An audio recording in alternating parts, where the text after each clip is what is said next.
Welcome to the Ballery, working, parenting, playing, voting, advocating, and creating as women.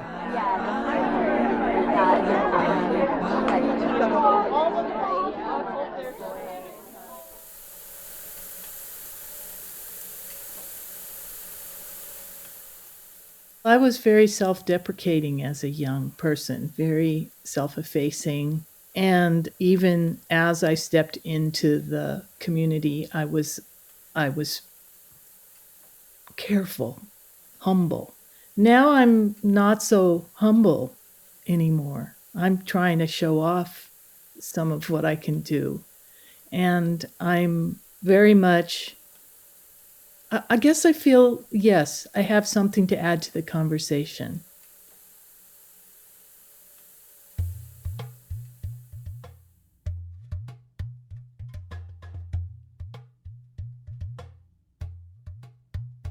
Winds rake across the headlands and disrupt the skies, sucking breath from our noses and mouths.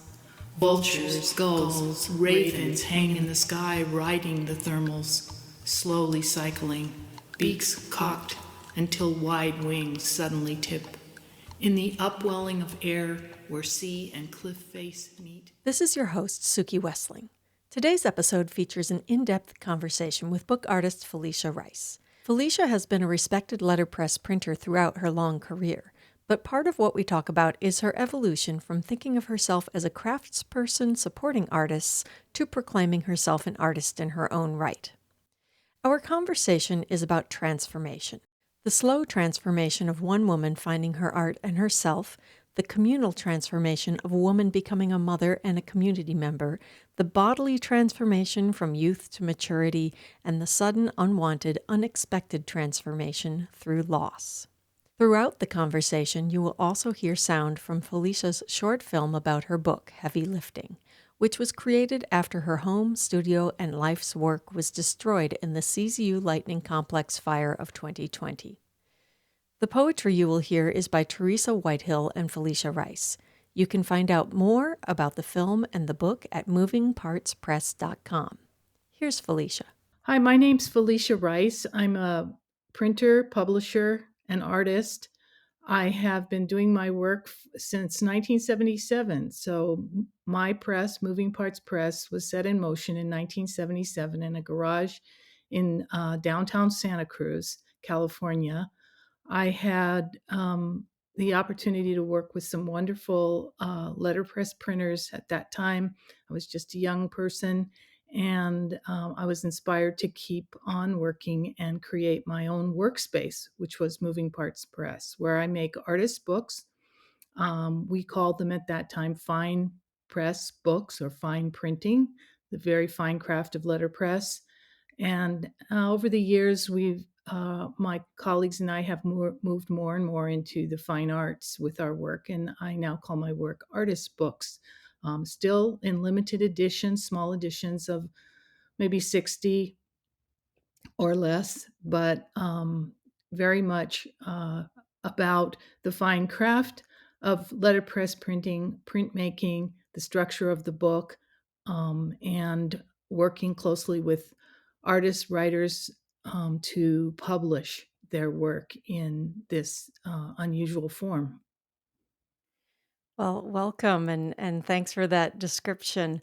I I'd like to start just with a physical. I mean, obviously, I'm hoping that everyone goes to your website after they listen to this or while they're listening to it so they can see what you make because we are using words to talk about something that's visual and tactile if they ever have the wonderful opportunity to actually see your books in person.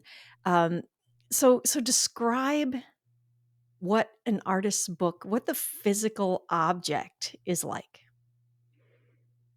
My books work on several levels. I'm working with the word and image. The word is very important to me coming out of a literary publishing background, and it drives my work. It inspires my imagery. It can be the words of another poet, a writer, an activist, a myself, but it does inspire the book structure and the form the book takes. And so you can think of first of words on paper. There will be words on paper in my work. And then you'll see images. I've worked closely with word and image, merging the relationship, not simply the image on the left and the type on the right, but actually integrating into one another.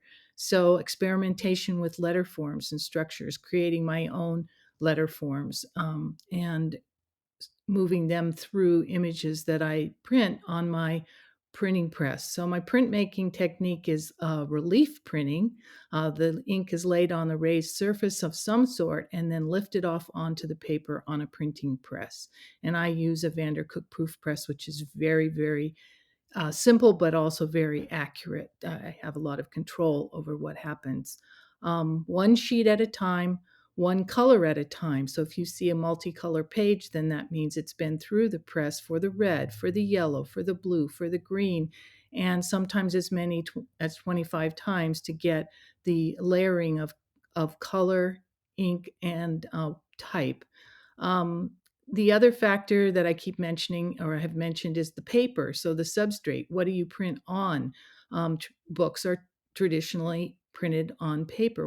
Western Codex says are printed on paper, and there's all kinds of paper from handmade paper to very commercial grade papers, and I can print on any one of those. But one of the things that's really critical in my work, having come out of the fine craft of letterpress printing, is that the paper be archival. So I'm thinking about, is the paper going to be here in 100 years? Is it going to be here in 500 years? Because if you leave many papers or even the books you buy at the bookstore these days on your shelf, in a few years the paper has turned brown and eventually brittle. And I like to work in the accordion fold, uh, accordion fold book structure, because folded like a fan, it can be extended out and you have a whole frieze of imagery and type.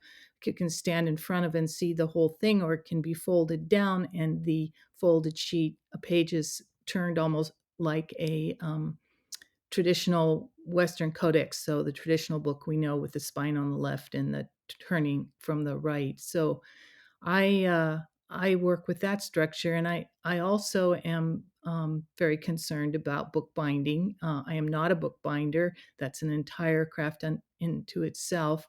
But I have been really fortunate to work with very fine binders who can do edition work for me, and produce a limited edition of books that are carefully crafted and absolutely set my work off to the best possible. So when you work with a bookbinder and you're doing an accordion binding, you're printing sheets that then they bind together in accordion fold? Yes, I print the sheets and then they're bound together, hinged end to end to create a long, it could be a 14-foot accordion when it's fully extended, but the sheets themselves might be just 2 feet wide, 24 inches, and they're hinged together end to end. It's kind of mysterious. You hide the hinges, and people think, "How is this possible?" But it's very, very possible. And so that in the end, I'll have, like I say, a 14-foot book or a 15-foot book or an 8-foot book, or but it's really exciting to have that full extension of the book visible, and it can happen, especially if the books are loosely folded, so that Mhm. the there's space. I mean, the problem for exhibiting a work like this is having enough space, and that helps to sort of loosely fold it back in on itself. And yet, standing up is also really fantastic. Stand the book on its foot, and then extend it out as much or as little as you want, and people can really see and walk around, see what's on the back, because it's not just printed on one side. I noticed on your website you have a 360-degree view of your latest book, which I did, and I highly recommend to listeners that they go do it because it's very cool. So you mentioned that you're very much inspired by the words of the people that you work with, and it's interesting to me the relationship, the collaboration between you, someone who works with such a physical medium, and people who work in words. And what do you look for in the words that you choose? What is it that attracts you to a written text and says, this will be one of my books? Yeah, collaboration is so key to my practice and has been the center of it since I started in 1977. And it's previously would have called it an editor author relationship. And then through time, since I think flat, I don't think hierarchically, I think flat in how I work with the others. Um, I started to call it a collaborative relationship, but oftentimes the collaborations are not have take different forms. So a collaboration might be linear. The author gives me a manuscript. I walk away and do something with that manuscript, create printed pages, set type, use that to inspire images, which then roll back to the type and it starts to morph. But the writing doesn't change necessarily. So it's very linear. The writer gives me a manuscript, I publish it. That would be the most traditional relationship. And then sometimes when I've been working with artists, it's the same thing. The writing and the art come into me, and each one may have been working in their own silo, but when it comes to me, I'm putting it together. Someone's described me as the conductor. So that's a producer role, keeping a project rolling. Some of my projects have, one of my projects took 7 years with 5 collaborators, 5 years, 4 years. But the idea has been to bring it all together into an integrated whole. So when we think of word, image come together to create an integrated whole, and the words that I select, um, historically, I would have respected the writers. I would have respected the writer and just published everything, put everything they gave me on the page to represent them, their voice, as clearly as possible in the work. More recently, I've just been cherry picking what I like from the manuscript that people have given me, and the book could have more or less text, but I usually I'll make sure the text is somewhere in the project, either by printing a companion book with the full suite of poems that the poet submitted, or a separate couple of sheets with the full poem. But in my own images, I'm really cherry picking things. It's like prompts for writers, or prompts that the words inspire something, and it starts to not be one image but rolling into another, and what is their relationship, the two images, and how does that carry the voice of the writer and the viewer, hold the viewer's attention as you move through. I'm speaking with book artist Felicia Rice, publisher of Moving Parts Press. So this is, I guess, a more of a technical question before we get back to the philosophical questions of what you do. So you work also with artists. What do they give you, given your printing process, which is an ancient process of putting ink on a raised relief and pressing it against a flat surface? How do you integrate artists' work? What do they give you, and what do you do with it to be able to create your prints? Yeah. Well, since my story is so long, I've been doing this since I was 19 and I'm 68.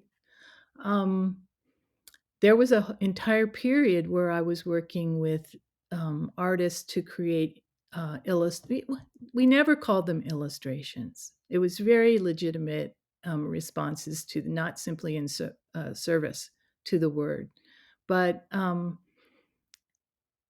I worked with artists in that sense, giving me drawings, giving me images ready to go to press, meaning not prepared for printing, but one step before that. I'd have to create the raised surface, but they would have drawn or whatever that I could turn into printing.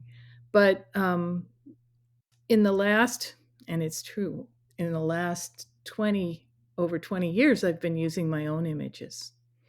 And very rarely anyone else's images, really challenging myself to produce work that is comes from my own sense of what's appropriate.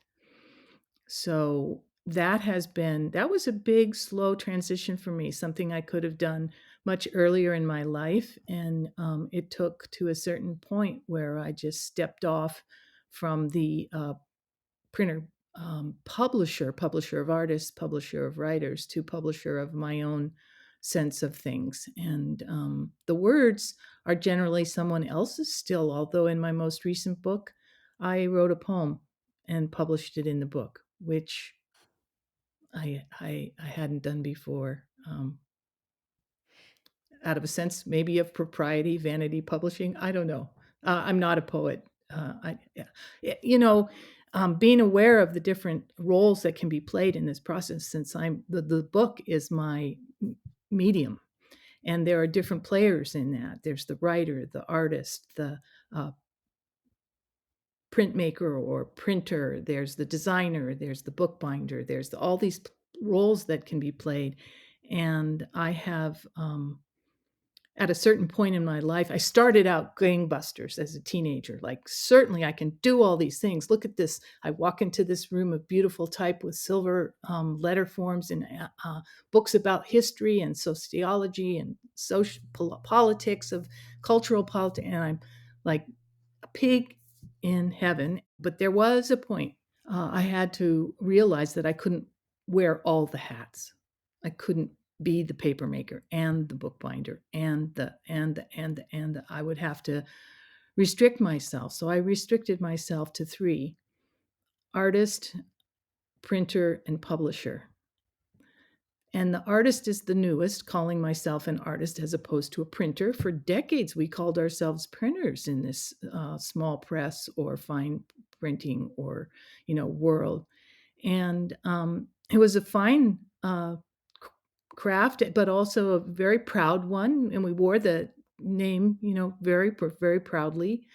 But gradually, that became more of an artist's role. And then also the printer, as I say, printer, artist printer, letterpress printer, hand setting type, 19th century technology going back centuries and centuries of values that have to do with archival properties and the history of typefaces, and typography comes into play there, the study of type and the history of letter forms. And then publisher, which has been a charge that I took on very seriously, very young, and that is getting the word out. So these aren't books that, although in a very small edition, go and sit in collections around the country and across the globe. They are meant to be viewed, and these are public collections, and people can go in and see. That seems rarefied, still very tucked away, but at least it's not just one. That's one thing, not just one painting on one wall, but also I try to make a trade edition or a popular edition of every book that can be handled by bookstores. And truly, at this point, books themselves are a rarefied object. They are not part of every day. They are not a part of everyday use in the way that they had been formerly. White caps rise and stagger across the impassive plain of the sea.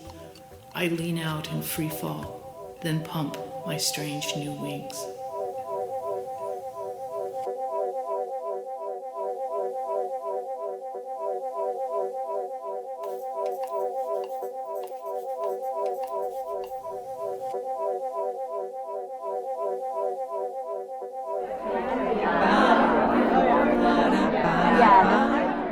You've been listening to the Balbury. We'll be back after this short break.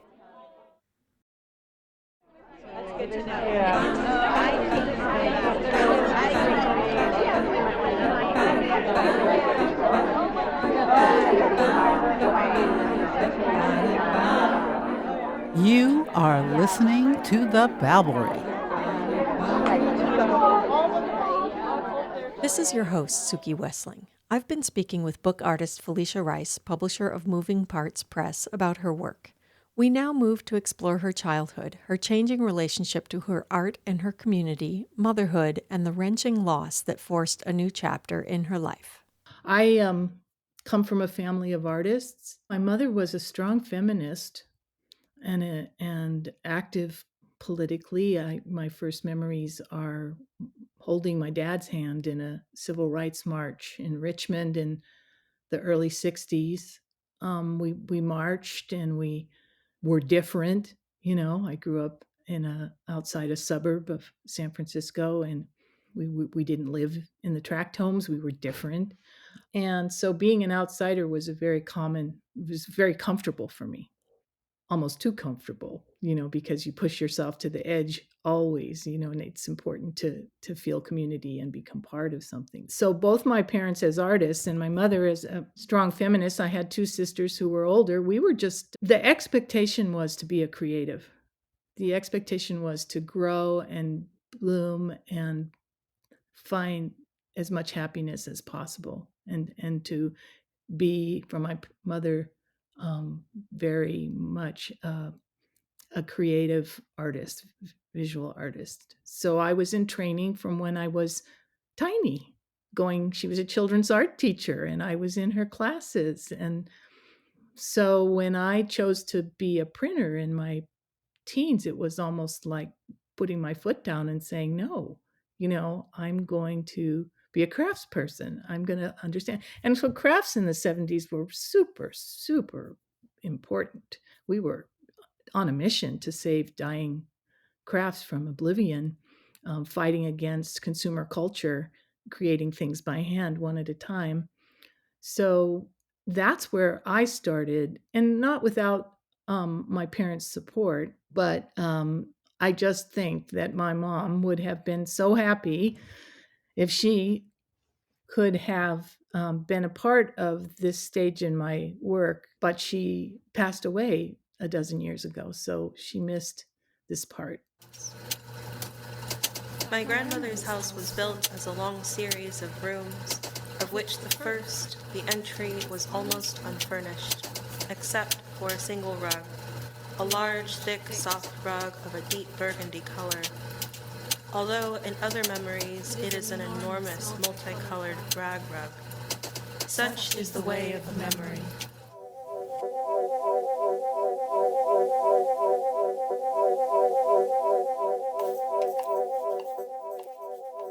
You describe your upbringing as being comfortable with being an outsider.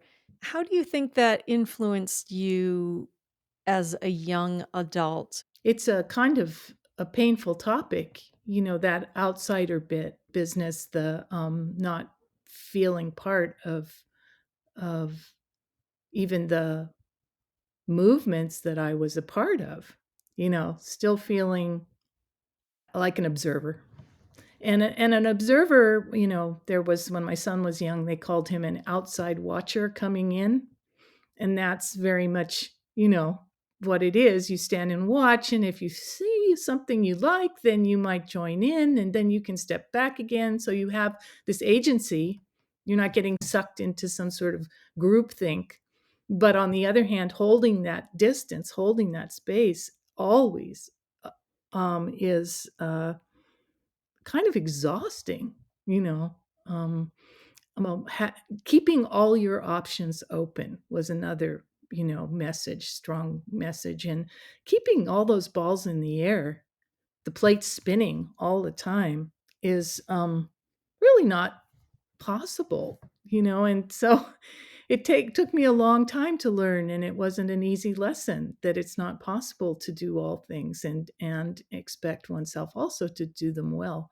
And it sounds like a natural progression, like just flowed, but it was a hard lesson. It was hard to learn. And so now I am just so grateful for to be able to do the work that I think is the most important to me. When your parents were both alive and still doing their work, you, as a younger adult, worked with both of them separately on projects. Can you describe why you wanted to support your parents' work and what it was like for you as an adult and as this person that you're describing who was not completely comfortable being an outsider working back in your parents' world? That I was I've always honored my teachers. So, a sense of history is really important to me, and I was sort of one of the family historians. I have honored each of my teachers in some way, and my parents were my first teachers. And I think one of the hardest things for those who know me to suss out or to I mean, it's important to realize that they were my first teachers. And so when in the feminist community, the maternal figure arises and the young women all flock to her because she's such a much nicer mother than their mother. I had a nice mother. I had a really strong, nice mother, and I had a really good dad. So I don't carry trauma from my childhood, and I also don't need a replacement. I'm not looking for a teacher. So when my dad came into my work, I was in my earliest phase of working with Chicano artists, and I was the artist for the publication that I was doing. I was still working with artists and writers very closely, and the artist fell through. So one of the things about my parents' story that I carry on in my own way is that they came from New York as young people with two tiny children to go to Mexico to work with muralist Siqueiros. So my father was a painter and he went to work with Siqueiros, but he had these two young children and they almost died almost immediately upon arriving in San Miguel de Allende, and they had to retreat to the Western United States. And that's one of the reasons why my folks from the East Coast wound up in California. And I was born later, but these were the stories of their lives, and their friends were former apprentices of Diego. And my mother spent the afternoon with Frida Kahlo, and all this lore, all these stories came into into my awareness. So I was starting on this Chicano series, which was out of a deep curiosity about what my generation of Latinx artists were doing in this country, having heard the stories about their generation. What happened to all that? Where are those people? Where is that thinking? I was able to start a book project, but the artist fell through. And so I said to my dad, "What can you do with this?" And he was a really hard worker. And he immediately jumped into this project and produced these beautiful, beautiful drawings for the book De Amor Oscuro, of Dark Love, 16 homoerotic loves poems by Francisco X. Alarcon. So that was one of my first books in that series. And I loved working with him. It was so important as a step to be brought into the adult world as a peer and partner. You also, to this day, are keeping up your mother's legacy as a pioneer in mushroom dyeing. Is that correct? My mom was amazing, and I've landed here in Mendocino, in the town that my parents lived in for over 30 years and um, 40 years. She's well known in the community, as is my dad. It's really great to be here. My mom was well known here, and in a way, for the last few years, especially before my studio was built, I felt like I was Miriam in a Felicia suit. You know, I looked like me, but I was living her life.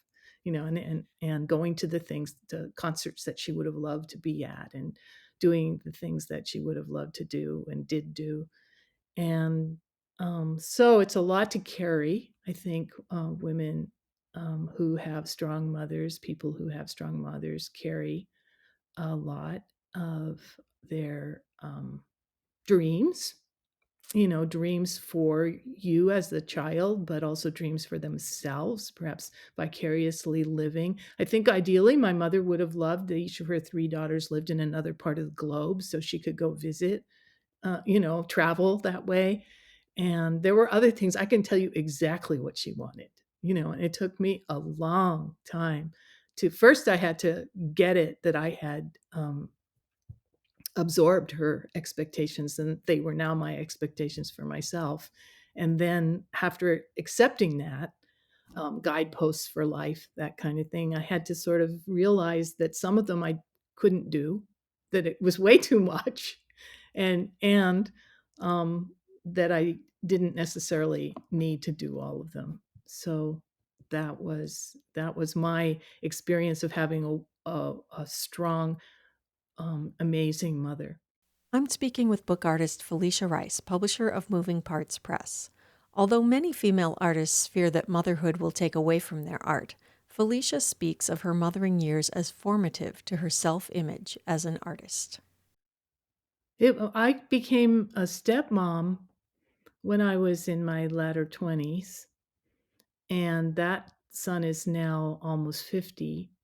And then I became a birth mom in my early 30s. So stabilizing, I was all about stabilizing my life. And I didn't have the personality for a wildly unstable life.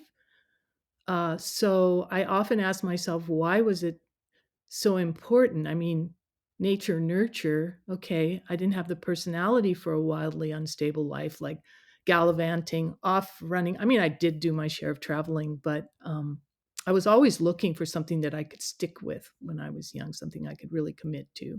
One of the things I committed to was my stepson. He was only 6 when he came into my life. I came into his life. And no matter how frustrated I got with his father, there was a double commitment there. And I was committed to him and his welfare as well.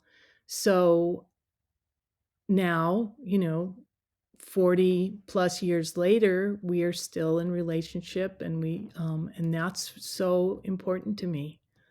And then with my birth son at 33, I really had to shift my focus from myself and my work even more, a lot more, to the care of an infant and a young child. And that went on for many, many years. I was also uh, dreaming really big, very driven, trying to do it all in those years. I think of my 30s as sort of like my best years because they were really, really hard and really stretching me. And I was working very, very hard, but I had the energy, and I didn't not have the energy later. It was just almost like a blooming, a flourishing, of time where I somehow seemed to be able. I didn't question that I could juggle all that. Later, I questioned it. But my boy was so much fun, so much, so funny, and such a great companion. We were joined at the hip there for many years. And I just recently made a film to accompany my new book, and Heavy Lifting. And the film has sound that my son, who is a composer and producer of sound music, so he recorded poets reading and mixed them in with sound and created this beautiful soundtrack for this short film. It was like a godsend to have him there, knowing exactly what to do, with ideas, in sympathy with the writing, understanding my process. So grateful at that time for it, and so proud of the work we did together.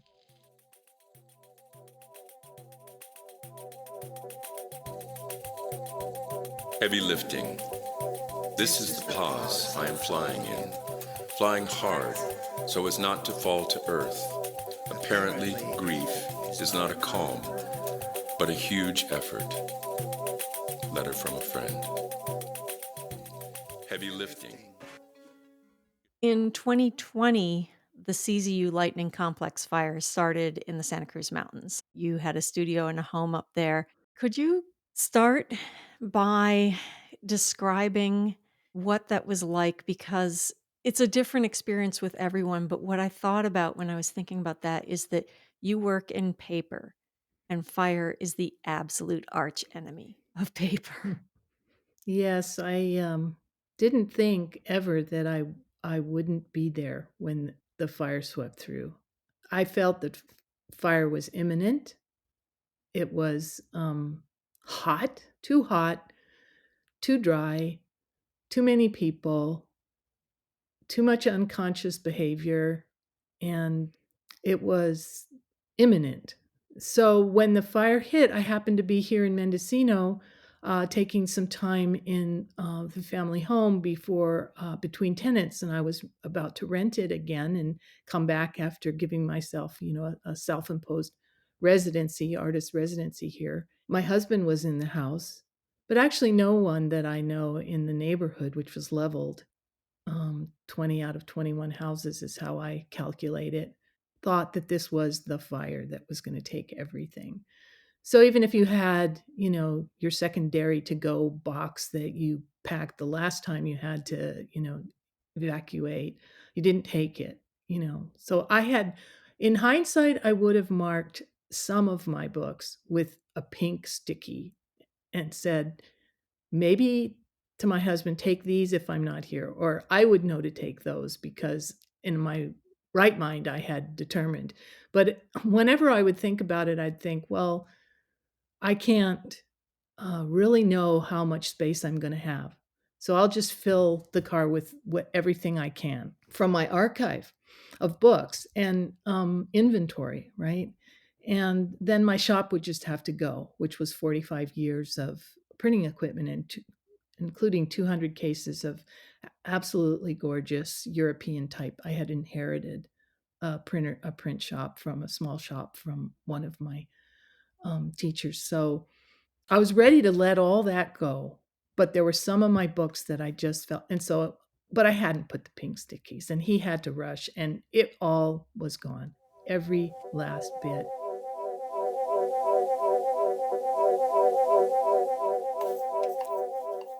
And there was something so final about it, and so clean, purification. Fire is purification, that I just couldn't fight it, like emotionally. I didn't have a leg to rail against it, feel,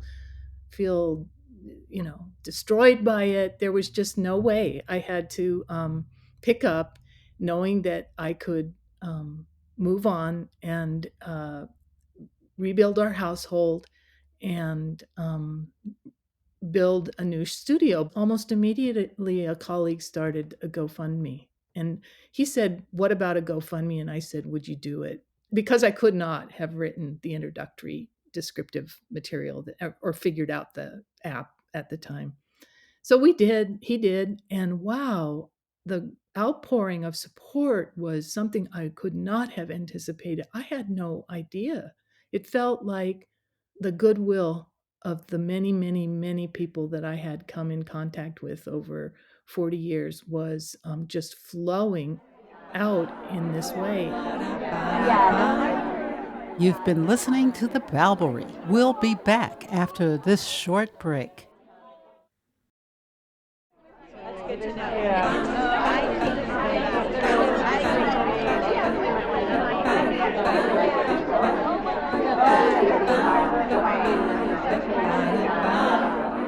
You are listening to The Balbury. This is your host, Suki Wessling. I've been speaking with book artist Felicia Rice, publisher of Moving Parts Press, about her work and life that led up to the one night that changed everything. In August 2020, Felicia's home and studio were destroyed in the CZU Lightning Complex fire. Much of her life's work, including a work in progress, was transformed in seconds from the vibrant portrait of an artist's evolution to ash. Felicia was in Mendocino that night, ironically preparing her childhood home for new renters, not knowing that she and her husband would be the next tenants. The fire wrenched an artist from her community and destroyed her work, but it did not destroy her will to create art born from community. At the same time that she was rebuilding her life, literally building a new studio, Felicia created the book Heavy Lifting with her collaborator, poet Teresa Whitehill. In this last section of our conversation, we'll discuss the book, the process of sharing it with her communities, and her feeling of having evolved from outside watcher to someone who can, in the long tradition of printers and publishers, join to make a more just society. Yes, we had forgotten. No, we could not hold all the memories at once. Yes, we were ourselves mothers, sometimes sons, infants, grandfathers, and in the face of this we were also empty. We were criminals, victims, those who explain things, those who justify things, those who suffer. The playgrounds were not just vacant, they were crisscrossed with police tape. In this great void. Can you describe the process, what happened with Heavy Lifting? Because that was not the book you were planning to do next, right? Well, I had just published in June, and this happens in August, a book called The Necropolitics of Extraction.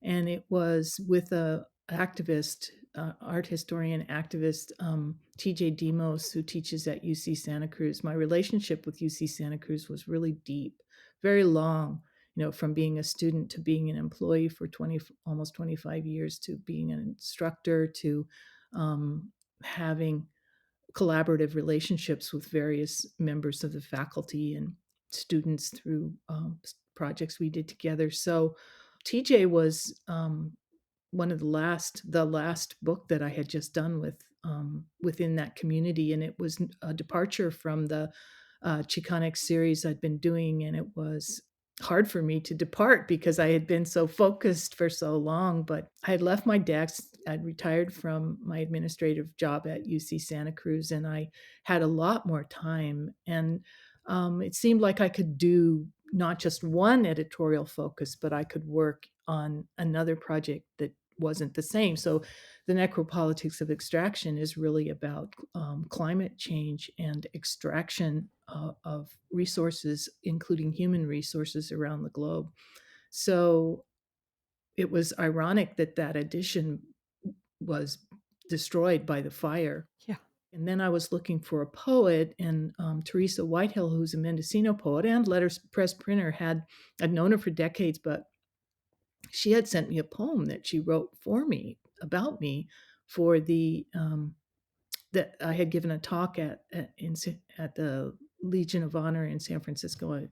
She had been there, so she wrote a poem, and there was a verse in it that was so powerful for me. I felt she absolutely nailed me, that I wanted that in my book, and I wanted to work with her. So we started working very closely in collaboration, but then the fire hit, like boom, boom, the fire was, and I was in Mendocino, so was she. So this partial journey, you might complete it. There's no guarantee. You will map the energy of the gods to the little that you have been able to pin down, and you will be proud of your energy and your love. Your energies and your loves, your lovely energy, your proud love, your willingness to mingle in the halls of the dead, bringing the dead treasures that cause their eyes to light up, putting smiles back on faces that have lost flesh. You will speak to birds. That's from a poem titled The Loveliness of Mistakes by Teresa Whitehill. That's really beautiful. I can see how that would spark your interest and also send you on this you said, so this partial journey, your book that burned, it in a sense was a partial journey, and you got to start over. So tell us about Heavy Lifting and what this book is, and how losing everything, if it changed you or your process at all. Well, Heavy Lifting is in collaboration with Teresa, a response to my fire from um, my experience of well, I have to read you my poem. in the book, because this is Good. the setup for the book. This one is called Here.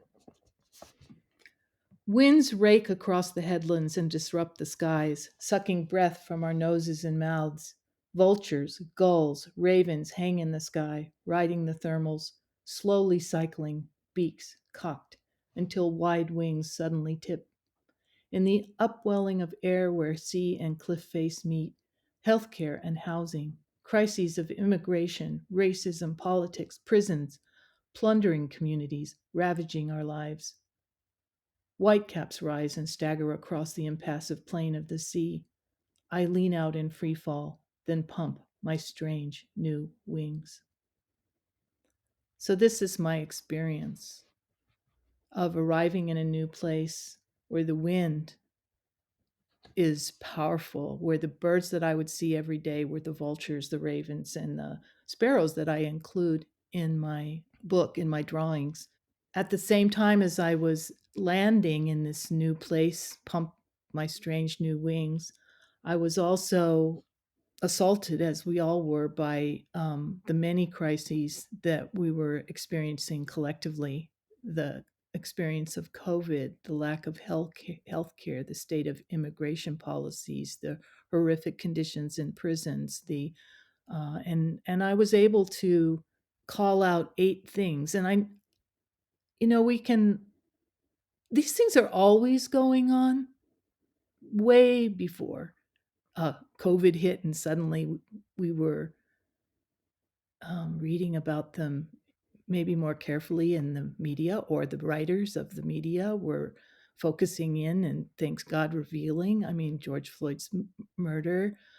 So my aim with this book was to fix, or to note these things and respond to them, and create a document of this time that would help inform our imagined future, what the future might be. It does it. Teresa went close more quickly to what there being a future. It's a pretty dark book. But in the companion book, there's a suite of 14 poems, and she led us to House of Water, House of Light, House of Feathers. I could live in a house. And it's a long poem. It's very rhythmic. I could live in a house like this. I could live in a house like that. And that's the future, the house I could live in. So she went there, and I was like, too soon. I can't do that. But the book has that element to it, trying not to be simplistic about it, because our future is so uncertain. And yet it seems very important to find hope. That seems critical to the human condition. So I produced this book in an edition of 60, and we made it a companion book with the full suite of poems and essays, the backstory, that kind of thing, bios.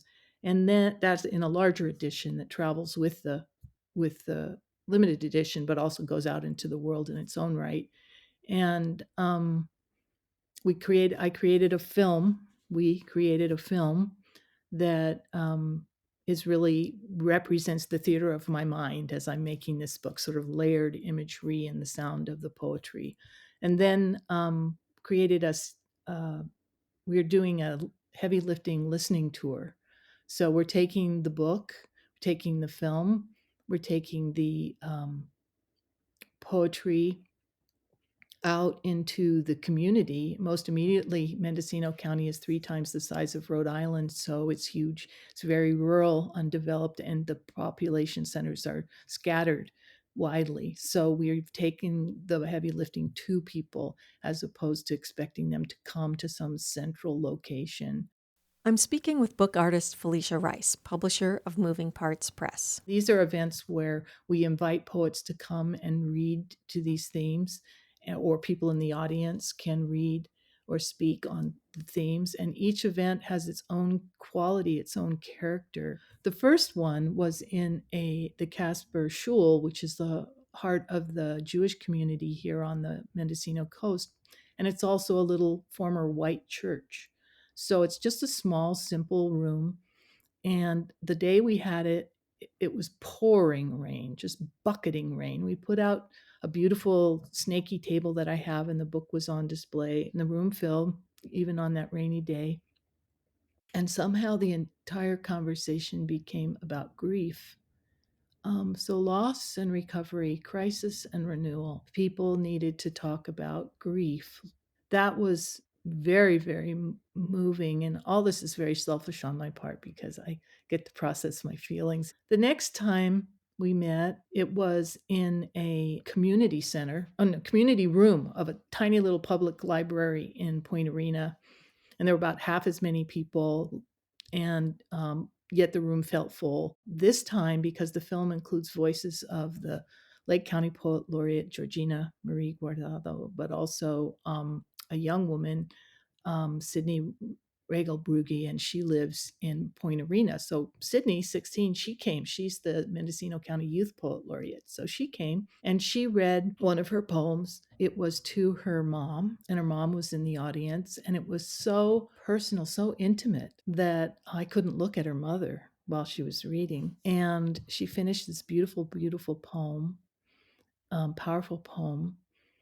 And then at the end, Sydney invited up her dad, and they got up and read alternating verses. And the feeling that I had was of generational hope, the next generation carrying us forward. You said something that I thought was really striking in it, and I feel like it sums up our conversation and what you've said about yourself. You described it as very selfish on my part. But what I see is you're the self-described outsider in your young adult years, uncomfortable, not not stepping into the community, not being the person that feel like you should be, and now you are. You're stepping out of your studio. You are inviting other people into the art by sharing their own words and feelings. And so it seems like this book has done something. What would you say that thing is? Well, I was very self deprecating as a young person, very self effacing. And even as I stepped into the community, I was careful, humble. Now I'm not so humble anymore. I'm trying to show off some of what I can do. And I'm very much, I guess I feel, yes, I have something to add to the conversation. The artist responds to what's around them. I want to be part of the conversation. I've always wanted to be part of the conversation, the cultural, the exchange, the social, the political, and at this point in my life, if not now, when? I mean, it really is important that I speak up. Plus, I've got that little zing of testosterone from being in my 60s, and I really love it. So that's what I'm feeling. There feels like there's some pressure to produce. I certainly felt that in making heavy lifting, some real pressure to get it out there in terms of its timeliness, but also in terms of my mortality. At the same time, I can't really pull off another heavy lifting right away. I have to really consider. I think my next book will be very simple. It's not something that I want to. I want. I don't. I don't know. Just for me is not right, because none of this is just for me. That's not what compels me. Something that is much more out of this time now. Again, grounding in the present and assessing. I guess that's where the work is going.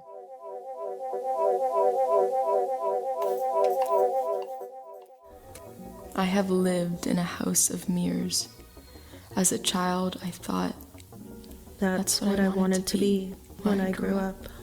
A house in which we laugh and giggle and forget for a while what is fear. I did live in this house of memory. even though nobody I ever knew or was kin to had such a memory, even if the memories are sad, perhaps especially if they are sad, because this is a sad time we live in.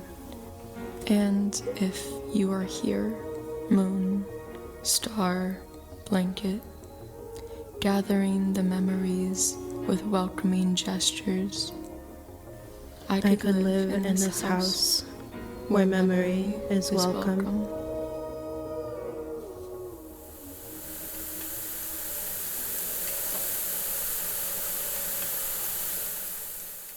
As a printer, my job is to confront complex issues and render my response in book form. As an artist, my job is to do so with profound integrity. As a publisher, my job is to make these issues public. As printers have done every decade since Gutenberg, I'm here to argue for a more just society. Out in free fall, then pump my strange new wings.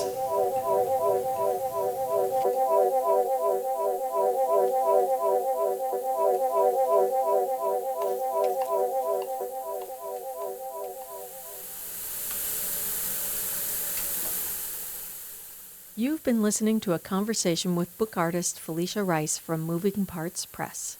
All audio clips were from her book and film, Heavy Lifting, with poetry by Teresa Whitehill and Felicia Rice, and music by Will Rice. Learn more about the book and Felicia's work at movingpartspress.com.